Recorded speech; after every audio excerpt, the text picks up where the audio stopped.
Joining us now, former FBI counterintelligence operative Eric O'Neill. He's the national security strategist for Carbon Black. Thanks so much for joining.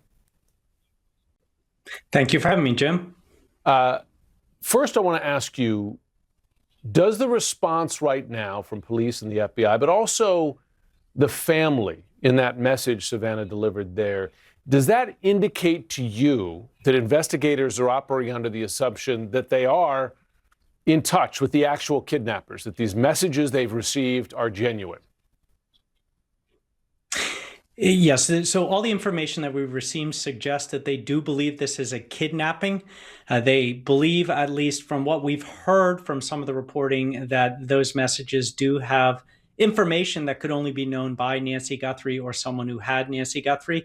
That doesn't mean that this is a kidnapping, but it means that the best guess of law enforcement is that someone has her and that she may still be alive. So when you see that desperation from the family, a huge part of that is that they are in one of the most untenable circumstances I can imagine.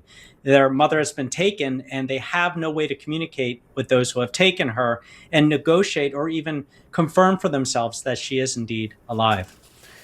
There was something else that stood out to me in Savannah Guthrie's latest video. She said, in appealing for help to just people, members of the public, she said, even if you're far from Tucson.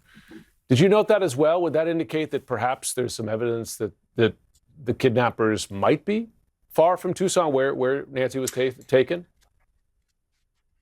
It's certainly possible, but what I see here is that the tenor of these different messages have changed if you go through them from one to the next. The last one didn't mention asking for a sign of life or the deadline, and this one is not talking to the kidnappers, but it is talking to an appeal for help for anyone who might have seen her. And yes, it's quite possible that the kidnappers have moved her outside of Tucson or farther. You know, one other thing, Jim, that interested me in this is it's possible that she could be appealing to one of the kidnappers. They have had her for a long time now. And, there might be somebody who's having a moment of conscience and perhaps seeing the daughter plead for her mother's life. One of the kidnappers themselves could actually turn on the others. Yeah, that's a great point. I wonder at this point, of course they want proof of life, right? I mean, for the sake of the investigation, but also just for the peace of mind of the family. Would investigators typically be demanding proof of life to move forward? I mean, for instance, as a prerequisite to any payment?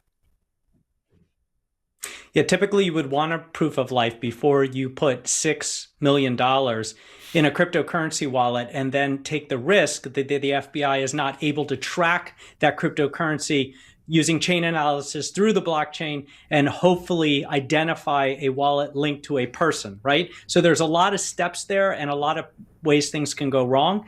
And so typically you would actually have an open dialogue with the kidnappers. And what makes this case so strange is the kidnappers refuse to communicate. They have only communicated these few times, and they've closed any door for follow-up communication. And that makes it incredibly difficult to even find a person of interest in this case.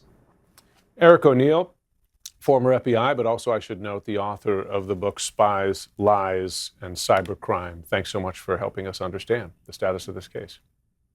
Thank you, Jim.